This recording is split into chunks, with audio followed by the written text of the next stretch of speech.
ወንድሙን ጨርቃም ብሎ የሚሳደብ ፍርድ ይገባዋል አለ። ሊቀ ካህናቱን ጆሮ ቆረጠው። ሰይፍ ምንድነው? አምባሻ ሊቆርጥበት ነው እንዴ? ቀኝ ጉንጬን ለሚመታ ግራህን ስጥ ነው ያለው። በሰይፍ ሸክ ያነሳሁት ፖይንቴን ላጠቃልለው። ማቴዎስ ወንጌል ምዕራፍ 5 ቁጥር 21 ላይ ሲናገር ምንድነው አለ? ለቀደሙት አለ አትግደል፣ የገደለ ፍርድ ይገባዋል አለ። ዛት ሚንስ ብሉይ ኪዳን ላይ ስንመለከተው የገደለ ይገደል ነው የሚለው። የገደለ ይገደል ከሆነ ወንድሙን ጨርቃም ብሎ የሚሳደብ ፍርድ ይገባዋል አለ። ምን አይነት ፍርድ አለ? የሸንጎ ፍርድ አለ። የሸንጎ ፍርድ ምንድነው? ሳንድሬ የሚባል ነገር አለ። ሽማግሌዎች ይሰበሰቡና እነዛ ፈራጆች ይሆኑና ፈራጆቹ ምስክር ካለ ይገደላል።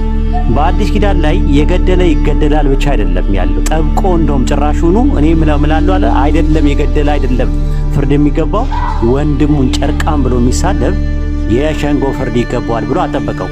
ታስታውሱ እንደሆነ ማቴዎስ ወንጌል ላይ ሲናገር ኢየሱስ ምንድነው ያለው? ያላችሁን ሽጡና ሰይፍ ግዙ አለ። ከዛ በኋላ ሰይፍ ከገዙ በኋላ የሊቀ ካህናቱ ጴጥሮስ ቸኩሎ የሊቀ ካህናቱን ጆሮ ቆረጠው። ምንድነው ያለው ኢየሱስ? ሰይፉን ወደ ሰገባ መልስ፣ ሰይፍን የሚያነሱ በሰይፍ ይጠፋሉና አለ። አያችሁ፣ ዓላማውና ኢላማው ለዲፌንሲቭ እንጂ ለኦፌንሲቭ አይደለም። ለማጥቃት ሳይሆን ለመከላከል ነበር ሰይፉ የተደረገው።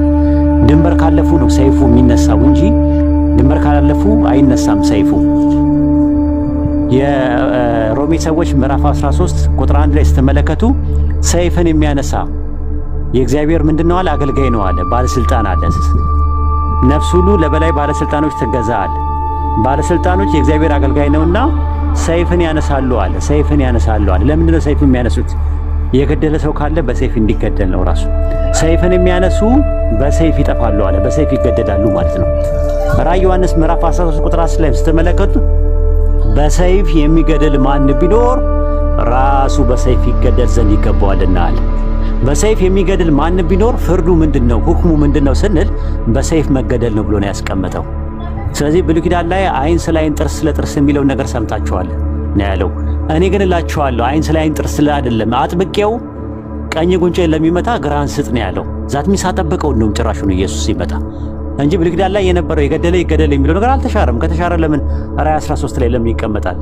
በሰይፍ የሚገድል ማን ቢኖር ራሱ በሰይፍ ይገደል ዘንድ ይገባዋል ለምን አለ 13:10 ላይ።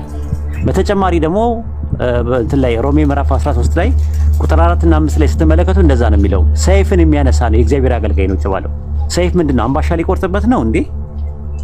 ለምን አምባሻ ሊቆርጥበት ነው ሰይፍ የሚያነሳው? ወይስ የሆነ ነገር ሊሞርድበት ነው?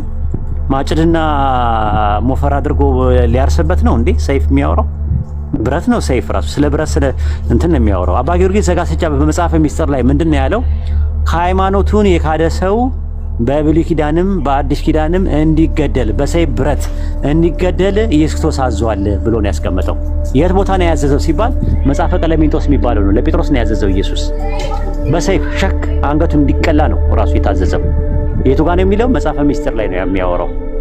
መጽሐፈ ሚስጥር አባ ጊዮርጊስ ዘጋስጫ ምንድነው ያለው? በብሉይ ኪዳንም በአዲስ ኪዳንም ሃይማኖቱን ለቆ የወጣ ሰው ይገደላል። ይሄ ነው ያለው ነገር ማለት ነውና ለማለት የፈለኩት ምንድነው ነገሮች እንደውም ጠብቀዋል አዲስ ኪዳን ላይ። ኢየሱስ ያለው ማቴዎስ ወንጌል 5:17 ላይ ከሕግና ነቢያት አንዲት አይሻርም ሰማይና ምድር እስኪያልፍ ድረስ አለ። ከአንዲት የውጣ አንዲት ነጥብ አንድ ነገር እንኳን አትሻርም ብሎ ነው ያስቀመጠው። ኢየሱስ ሲመጣ ሕጉን ፈጸመ እንጂ የሻረው ነገር የለም። ማቴዎስ 5:17 ላይም እንደዛ ነው። ሊሰራበት ነው ሊያደርገው ነው የመጣው እንጂ ሊሽር አልመጣም ለማለት